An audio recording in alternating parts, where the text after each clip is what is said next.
ഈ ഉരുളക്കുപ്പേരി മറുപടികൾ തരാൻ ശരിക്കും ആരാ ബെസ്റ്റ്, സിദ്ദിഖാണോ ലാലാണോ? രണ്ടും കണക്കാ. ആ ജഗദീഷ്, സിദ്ദിഖ്, മുകേഷ് എല്ലാം. ജയറാമൻ മോശമാണ്. എല്ലാരും. ഈ കഥ ഉണ്ടാക്കാൻ ആരാ ബെസ്റ്റ്? എങ്ങനത്തെ തമാശയാ? അതായത് ഇപ്പൊ അപ്പഹാജിക്ക് ഒരു അബദ്ധം പറ്റി, അതിനെ പറ്റി ഒരു കഥ ഉണ്ടാക്കി ഫലിപ്പിക്കാൻ ആരാ ബെസ്റ്റ്? ജയറാം, ജഗദീഷ്, മുകേഷ് എല്ലാരും കണക്കാ. ഷാഫി, റാഫി അവരൊക്കെ ഭയങ്കര ഹ്യൂമർ സെൻസ് ഉള്ള ആൾക്കാരാണ്. ഏറ്റവും അധികം അപ്പഹാജ് ഉപയോഗിച്ചു ആ വിധത്തിൽ എന്ന് അപ്പഹാജിക്ക് തോന്നിയിട്ടുള്ളത് ഇങ്ങനെ കഥ ഉണ്ടാക്കി പറഞ്ഞതിൽ വിജയിച്ചു എന്ന് തോന്നിയിട്ടുള്ള ആരാ? അതെനിക്ക് തോന്നുന്നു മുകേഷ് ഒക്കെ തന്നെ.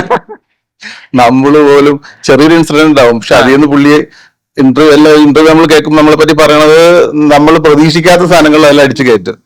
അത് മുകേഷ് തന്നെ ആയിരിക്കും.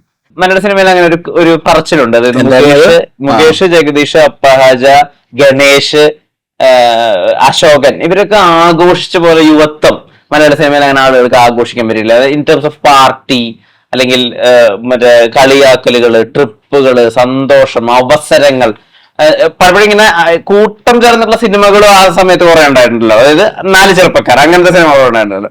ഏറ്റവും ജീവിതത്തിൽ ആ വിധത്തിൽ സൗഭാഗ്യം അനുഭവിച്ചിട്ടുണ്ട്, അങ്ങനെ തോന്നിയിട്ടുണ്ടോ? തോന്നിയിട്ടുണ്ട്. സംഘം, കോട്ടയം കുഞ്ഞച്ചൻ, ഹരിഹർനഗർ ഈ 3 പടവും അങ്ങനെ തന്നെ ആയിരുന്നു. ഇവരെല്ലാരും ഉണ്ടായിരുന്നല്ലോ. അതിങ്ങനെ ഭയങ്കരമായിട്ട് എൻജോയ് ചെയ്ത സിനിമയാണ്. അത് സംഘത്തിന്റെ ഫസ്റ്റ് പാർട്ട് കാണുമ്പോൾ നിങ്ങൾക്ക് മനസ്സിലാവും. ആ ഫസ്റ്റ് ഇന്റർവെൽ വരെയുള്ള സീൻസ് ഭയങ്കര ഒരു എൻജോയ് ചെയ്ത ഒരു സിനിമയാണ്. നമുക്ക് ട്രിപ്പ്, നിങ്ങൾ പറഞ്ഞ ഒരു ട്രിപ്പ് കൊടൈക്കനാൽ പോയി, ഞങ്ങള് ചെന്നൈയിൽ പോയി, പിന്നെ കുട്ടനാട് ആ വഞ്ചി സംഘത്തില് വള്ളം പൊട്ടിത്തെറിക്കുന്ന സീനൊക്കെ ഇല്ലേ, അതെനിക്ക് തോന്നുന്നു ചെറിയൊരു ബോംബ വെച്ചതൊന്നും, പക്ഷെ അത് പൊട്ടിത്തെറിച്ചിട്ട് ആ വള്ളം അങ്ങ് രണ്ടായി പോയിട്ട് ആ തുഴഞ്ഞ ആൾക്കാരൊക്കെ ആ കുട്ടനാട് കായലിൽ പോയിട്ട്, കായലല്ലേ അത് കുട്ടനാട്, അതിൻ്റെ അകത്ത് പോയിട്ട് അവരുടെ കുടുംബക്കാരൊക്കെ കരയിൽ നിൽപ്പുണ്ടായിരുന്നു. അവരൊക്കെ ഭയങ്കര പ്രശ്നം ഉണ്ടാക്കി കളഞ്ഞു. പക്ഷെ എല്ലാരും നീന്തി രക്ഷപ്പെട്ട് ഇങ്ങോട്ട് പോകുന്നു. എനിക്കും ആ സമയത്ത് ഒരു ആക്സിഡന്റ് പറ്റുണ്ടായിരുന്നു. ആ ഒരു പാട്ട് സീനില് മമ്മൂക്ക വലിയൊരു വള്ളം തുഴയാൻ നമ്മൾ ഈ താറാവിനെയൊക്കെ കൊണ്ടുനടക്കുന്നത് ഒതുമ്പ് വെള്ളമല്ലേ, ഇത് ബാലൻസ് ഉണ്ടാവില്ല, ഇത്രയുള്ള ആ വെള്ളം കാല് ജസ്റ്റ് നീട്ടി വെക്കാം.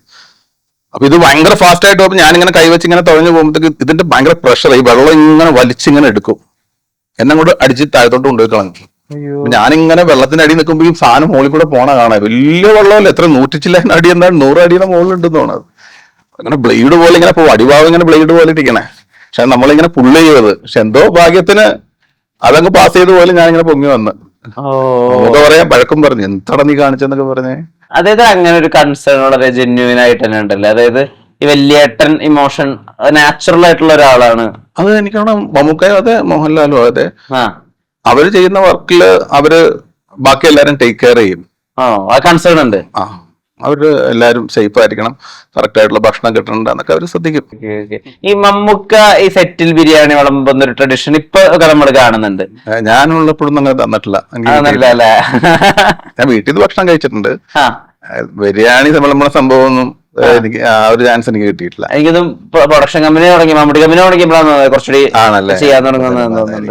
യൂട്യൂബിലൊക്കെ കാണാറുണ്ട് അങ്ങനെ. നൗഷാദൊക്കെ ഉള്ള സമയത്ത്, പ്രൊഡ്യൂസർ നൗഷാദൊക്കെ ഉള്ള സമയത്ത് അദ്ദേഹം എപ്പോഴാണ് ഭയങ്കര ഫിറ്റ്നസ് ഫ്രീക്ക് ആവാൻ തുടങ്ങിയത്? അതായത് എല്ലാ ഭക്ഷണവും കുറച്ചേ കഴിക്കുള്ളൂ, അങ്ങനെ മൂക്ക് പൊട്ട ഭക്ഷണം കഴിക്കില്ല, ഇപ്പൊ പച്ചക്കറികൾ കഴിക്കുള്ളൂ, അങ്ങനെ ഭയങ്കര ഹെൽത്ത് ഫ്രീക്ക് ആവാൻ തുടങ്ങിയത് ഏത് സമയം തൊട്ടാണ് ഓർമ്മയുണ്ടോ? ഞാൻ സൈനൊക്കെ വർക്ക് ചെയ്യുന്ന സമയത്ത് ഞങ്ങള് ഹോട്ടലിൽ നിന്ന് ഒരുപാട് ദൂരമാണ് ഈ ലൊക്കേഷൻ. അപ്പൊ ഞങ്ങൾ എല്ലാവരും ഇങ്ങനെ പുറയിൽ വണ്ടി, അവിടെ ഒരു ചെറിയൊരു ചായക്കട ഉണ്ടായിരുന്നു. അവിടെ ഭയങ്കര ബീഫ്, നല്ല അടിപൊളി ബീഫ് കിട്ടുമായിരുന്നു. എല്ലാ ദിവസവും പോയി പുള്ളിയും എല്ലാവരും കൂടെ പോയി ബീഫ് കഴിച്ചിട്ടാണ് പിന്നെ അടുത്ത സ്ഥലത്തോട്ട് പോകണത്. അത് കഴിഞ്ഞ് 1 മാസം കഴിഞ്ഞ പുള്ളി കൊളസ്ട്രോൾ ഒന്ന് നോക്കിയപ്പോൾ 400 ജില്ലാനത്ത് കൊളസ്ട്രോൾ ഉണ്ടായിരുന്നു. അതിനുശേഷമൊക്കെ പിന്നെ ഡയറ്റ് പിടിച്ചിട്ടുണ്ടാവില്ലേ? പണ്ട് പോലെ ഡയറ്റ് ഒക്കെ നോക്കണ ആളാന്ന് തോന്നുന്നു, എക്സസൈസും വർക്കൗട്ടും ഒക്കെ ചെയ്യുന്ന ആളാണ്. എങ്ങനെയാ സ്വയം ഡയറ്റും വർക്കൗട്ടും ഒക്കെ? ആരെ? ഡയറ്റ് എനിക്ക് ഭയങ്കര വീക്ക്നെസ് ആണ്. ഭക്ഷണം വീക്ക്നെസ് ആണ്. ഡയറ്റ് പൊട്ടിക്കാന്ന് ഞാന് 87 ജാലകം, 85 എന്നും കണ്ടേട്ടെ. 87 ജാലകം, അങ്ങനെയാണ് ജഗദീഷിനെ ഫസ്റ്റ് മീറ്റ് ചെയ്യണം. ഇപ്പൊ ട്രിവാൻഡ്രത്തൊക്കെ ഈ ഡബിങ്ങിനും ട്രിവാൻഡ്രത്ത് ഷൂട്ട് ഉണ്ടായിരുന്നു. അപ്പൊ ജഗദീഷ് എന്നെ വീട്ടിൽ വിളിച്ചോണ്ട് പോകും ഭക്ഷണം കഴിക്കാൻ വേണ്ടി ഉച്ചക്ക്. ജഗദീഷ് വൈഫുണ്ട്, വൈഫിന്റെ മദർ സ്കൂളിലൊരു പ്രിൻസിപ്പൾ ആയിരുന്നു. അപ്പൊ അവിടുത്തെ ഭക്ഷണം ഭയങ്കരമായിട്ട് എൻജോയ് ചെയ്തിട്ടുണ്ട്. ചെറിയ മീനുകൾ, ഈ നത്തോലി പോലത്തെ മീനുകൾ, കൊഴുവ. കൊഴുവ ഇവിടെ ട്രിവാൻഡ്രത്ത് അധികം കിട്ടില്ല, എറണാകുളത്ത് കിട്ടും. നത്തോലിയാണ് നത്തോലിയാണ് ഇവിടെ മെയിൻ. ആ ചെറിയ മീനിനെ വെച്ച് നല്ല ടേസ്റ്റ് ഉള്ള ഭക്ഷണം.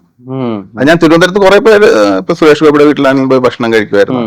കൃഷ്ണകുമാറിന്റെ അമ്മ ഭയങ്കരമായിട്ട് എന്താ ഉണ്ടാക്കി തരാ. അവര് പ്രത്യേക രീതിയിലാണ് ആ തൈര് ഒഴിക്കണതും. ആ തൈര് മാത്രം മതി. പിന്നെ വെജിറ്റേറിയൻ ഫുഡ് അവര് 2-3 കറികളുണ്ട് അവരുടെ സ്ഥിരം. പായസം ആണെങ്കിലും ഗംഭീരമായിട്ട് ഉണ്ടായിരുന്നു. അന്നാണ് ഞാൻ ഫസ്റ്റ്, എനിക്ക് തോന്നി ഈ അരിപ്പായസം, അടപ്രഥമൻ എന്നാണ് അതിന് പറയുന്നത്. അട വേറെയാണ്, അട വേറെ. ഈ അരി വെച്ചിട്ടുണ്ടാക്കിയ പായസം കൃഷ്ണകുമാറിന്റെ അമ്മ തന്നിട്ടാണ് ഞാൻ ഏറ്റവും കൂടുതൽ എൻജോയ് ചെയ്തേക്കണത്. പിന്നെ ഈ തൈര് അതൊരു പ്രത്യേക ഇങ്ങനെ ബ്ലോക്ക് പോലെ കട്ട് ചെയ്തെടുക്കാം. അങ്ങനെ ഒഴിക്കണ രീതിയാണെന്ന് തോന്നുന്നു. ഞാനും എറണാകുളത്ത് നിന്ന് ഈ ഭക്ഷണത്തിന്റെ കാര്യം പറഞ്ഞിട്ട്, എറണാകുളത്ത് ഞാനും മുകേഷിനോട്ട് വന്നപ്പോ കൊല്ലത്തിറങ്ങി മുകേഷിന്റെ വീട്ടിൽ നിന്ന് ഭക്ഷണം കഴിച്ചിട്ടുണ്ട്, ലാലേട്ടന്റെ വീട്ടിൽ നിന്ന് കഴിച്ചിട്ടുണ്ട്, മുക്കാട് വീട്ടിൽ നിന്ന് കഴിച്ചിട്ടുണ്ട്. ഭക്ഷണം കഴിച്ചിട്ടുണ്ടോ? കുക്ക് ചെയ്ത ഭക്ഷണം കഴിച്ചിട്ടില്ല. ഞാൻ കേട്ടിട്ടുണ്ട് വളരെ ഇഷ്ടത്തോട് കൂടിയിട്ട് ഇപ്പൊ ഈ റാവുത്തർ ബിരിയാണി പഠിക്കുക, അല്ലെങ്കിൽ വേറെ. ഞാൻ അങ്ങനെ ഈ കോവിഡ് സമയത്ത് എല്ലാ ബിരിയാണിയും പഠിച്ചു. എത്ര ടൈപ്പ് ബിരിയാണി ഉണ്ടാക്കാൻ അറിയാമോ? റാവുത്തർ ബിരിയാണി ഉണ്ടാക്കും, കൊച്ചി ബിരിയാണി ഉണ്ടാക്കും. കൊച്ചി നമ്മുടെ വലിയ ബസ്മതി റൈസ് ആണ്, ക്ലാസിക് എന്ന് പറഞ്ഞിട്ട് റൈസ് ആണ് യൂസ് ചെയ്യണത്. ആ ബിരിയാണി ഉണ്ടാക്കും. ഹൈദരാബാദി ബിരിയാണി ഉണ്ടാക്കും. പിന്നെ ഈ നമ്മുടെ കോഴിക്കോടൻ ബിരിയാണി ഉണ്ടാക്കും. ജീരകശാല എന്ന് പറയുന്നത് ഇപ്പൊ കൈമാന്നാണ് ജീരകശാല എന്നാണ് പറഞ്ഞുകൊണ്ടിരുന്നത്, ഇപ്പൊ കൈമാന്നാണ് പറയുന്നത്. അല്ല, അത് നമുക്ക് 2 ദിവസം ഒരെണ്ണം കഴിച്ചാൽ 3-ാമത്തെ ദിവസം മറ്റേത് കഴിക്കാനേ തോന്നുള്ളൂ. എല്ലാം ഫേവറേറ്റാ. ഇപ്പൊ 2 ദിവസം നമുക്ക് കൊച്ചി ബിരിയാണി കഴിച്ചാൽ പിന്നെ അടുത്ത ദിവസം നമുക്ക് വേറൊരു ബിരിയാണി കഴിക്കാനുള്ള ഫീല് വരും. ഓക്കെ. ബാച്ചിലേഴ്സിന് ഏറ്റവും പെട്ടെന്ന് ഉണ്ടാക്കാൻ പറ്റാവുന്ന മടിയൻ ബിരിയാണി ഇതിലേതാണ്? അല്ല, ഞാനിപ്പം എന്റെ ഫ്രണ്ട്സിന്റെ കൂടെ നമ്മൾ ട്രിപ്പൊക്കെ പോകുമ്പോഴേ, ഈ ട്രിപ്പ് പോണ കൂടുതലും കുട്ടിക്കാനത്താണ് പോണേ. അവിടേക്ക് പോകുമ്പോ അവിടെ കുക്കിങ്ങിനുള്ള സൗകര്യം ഉണ്ടാവും. ഫ്രണ്ട്സ് ഒക്കെ കൂടുതൽ ഹെൽപ്പ് ചെയ്ത് തരും, പാത്രം കഴുകാനാണെങ്കിലും കട്ട് ചെയ്യാനും. അപ്പൊ എനിക്ക് ബിരിയാണി അങ്ങനെ എല്ലാം ഈസി ആയിട്ട് തോന്നിയിട്ടുള്ളൂ. അതായത് പ്രത്യേകിച്ച് അങ്ങനെ അധ്വാനിക്കാനൊന്നും വയ്യാത്തൊരു ചെറുപ്പക്കാരൻ, അങ്ങനത്തെ ഒരാൾക്ക് ഉണ്ടാക്കാൻ പറ്റുന്ന ബിരിയാണി എന്തായിരിക്കും? ഇത് പഠിച്ചു കഴിഞ്ഞാൽ എല്ലാം ഈസി ആയിട്ട് ഫീൽ ചെയ്യാറുള്ളൂ. അവര് പറയും എടാ ഇന്ന് ഇങ്ങനത്തെ മതി, അങ്ങനെ ചെയ്തു കൊടുക്കും. നമുക്കൊന്നും സ്കോപ്പില്ല. ഞങ്ങളെ പ്രതികരിച്ചോണ്ടാണ് ഞങ്ങളത് ചോദിച്ചത്. അല്ല, എല്ലാം ഈസിയാണ്. കൊച്ചി ബിരിയാണി ആണെങ്കിലും ഇപ്പൊ കാലിക്കറ്റിലെ ബിരിയാണി, നമുക്ക് കാലിക്കറ്റ് ബിരിയാണി ഒന്ന് പറഞ്ഞു. കാലിക്കറ്റ് ബിരിയാണി പറയുകയാണെങ്കിൽ നമ്മള് ആദ്യം ചിക്കൻ എല്ലാം പച്ചക്കാണ്. ചിക്കൻ ഒരു കോഴി ഒരു 14 കഷ്ണമായിട്ട് കട്ട് ചെയ്യുക, 2-300 ഒക്കെ. അതിൽ ഉപ്പിടുക, മഞ്ഞൾപ്പൊടി ഇടുക. അവരുടെ ഒരു ബിരിയാണി മസാലയുണ്ട്. അധികം സാധനങ്ങളൊന്നുമില്ല. പട്ട, കറിയാമ്പ്, ഏലക്ക, ജാതിപത്രി, ജാതിയുടെ മറ്റേ നട്ട്മഗ് എന്താണ് അത്, അതെല്ലാം കുറച്ച് എടുത്തുനിന്ന് പൊടിച്ചിട്ട് ആ മസാല, ഏലക്ക, അതിനൊക്കെ ഒരു അളവുണ്ടല്ലോ. നമുക്ക് കൈപ്പിടിയിൽ ഇങ്ങനെ ഇടും. സവാള, വെളിച്ചെണ്ണ, മല്ലിയില, പുതിന, പച്ചമുളക്, ഇഞ്ചി, വെളുത്തുള്ളി എല്ലാം ചതയ്ക്കും. അത് പുരട്ടി അങ്ങനെ വെക്കും, മാരിനേറ്റ് ചെയ്ത് വെക്കും. ഉപ്പ് കറക്റ്റ് ആകുക, എരിവ് കറക്റ്റ് ആകുക, ഇഞ്ചി വെളുത്തുള്ളി അതിന്റെ ഒരു ഇതുണ്ടല്ലോ. ഉപ്പും പുളിയും എരിവാണ് ഇതിന്റെ മെയിൻ കറക്റ്റ് ആകേണ്ടത്. മുളകും എരിവ് എന്ന് പറയുന്നതാണല്ലോ മുളക്. എന്നിട്ട് അത് മാരിനേറ്റ് അങ്ങ് വെക്കുക. കുറെ നേരം വെച്ച് കഴിഞ്ഞിട്ട് നമ്മള് കൈമയാണ് സാധാരണ യൂസ് ചെയ്യണം അതിന്. കാലിക്കറ്റ് വെള്ളം ചൂടാക്കാൻ വെച്ചിട്ട് അതിൽ കറക്റ്റ് ആയിട്ട് ഉപ്പ് കറക്റ്റ് ചെയ്യാം. അത് ഒരു പാത്രം അരിയാണെങ്കിൽ, ഒരു കപ്പ് അരിയാണെങ്കിൽ 2 കപ്പ് വെള്ളം. ഉപ്പ് നമ്മൾ ഊറ്റിയെടുക്കണതിനും നെയ്ച്ചോറ് വെക്കണതിനും ഉപ്പ് 2 രീതിയിലാണ് വെക്കുന്നത്. ഊറ്റിയെടുക്കണമെങ്കിൽ ഇച്ചിരി കൂടുതൽ ഉപ്പ് ഇടും. നെയ്ച്ചോറ് പിന്നെ വെള്ളത്തിൽ കിടന്ന് വറ്റണല്ലേ, അപ്പൊ ഇച്ചിരി ഉപ്പ് കുറവ് മതി. കാരണം വെള്ളത്തിലുള്ള കംപ്ലീറ്റ് ഉപ്പും ഈ അരിയിൽ പിടിക്കും. അതിൽ കുറച്ച് ഓയിൽ ഒഴിക്കുക, നാരങ്ങ പിഴിഞ്ഞൊഴിക്കും, പട്ട, കറിയാമ്പ്, ഏലക്ക, ബേ ലീഫ് അതെല്ലാം ഇട്ട് അത് വറ്റി നെയ്ച്ചോറാകുമ്പോൾ. പിന്നെ 2 രീതി ചെയ്യാട്ടാ. ഈ നമ്മൾ ഈ വേവിച്ച ഒരു സാധനം വേവിച്ചിട്ട്, ഈ ചിക്കൻ വേവിച്ചതിന് ശേഷം ഇത് നെയ്ച്ചോറ് എടുത്ത് അതിന്റെ മുകളിലോട്ട് വെച്ച് ദമ്മിടാം. അല്ലാതെ ഈ പച്ചക്ക് ഈ സാധനം വെച്ചിട്ട് നമ്മളൊരു 50% റൈസ് ഇല്ലേ, അത് 50% ആകുമ്പോൾ ഊറ്റിയെടുത്തിട്ട് ഇതിന്റെ മുകളിൽ ഇട്ടിട്ട് പിന്നെ അതിന് അപ്പൊ ഈ ചിക്കൻ അതിന്റെ അകത്ത് കിടന്ന് വെന്ത് ഈ ആവിയും കംപ്ലീറ്റ് റൈസിൽ ശരിക്കും അതിന്റെ ഒരു ടെക്സ്ചർ പിടിക്കും. അത് പിടിക്കും. ബിരിയാണി പഠിച്ച ഏറെക്കുറെ. പിന്നെ ദമ്പിന്റെ ടൈമിംഗ് ഉണ്ട്.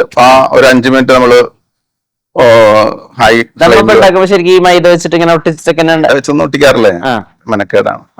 കല്യാണ ബിരിയാണിയിലൊക്കെ ചെയ്യും, ഹോട്ടൽസിലൊക്കെ ചെയ്യുമായിരിക്കും. ഭാരം കയറ്റി വെക്കും. ഭാരം കയറ്റി വെക്കും. ഒരു വലിയ പാത്രത്തിൽ വെള്ളമോ അല്ലെങ്കിൽ നമ്മുടെ അവിടെ ചെറിയ അമ്മി സാധനമൊക്കെ ഉണ്ടല്ലോ, അതൊക്കെ എടുത്ത് ആ കല്ലൊക്കെ എടുത്ത് വെക്കും.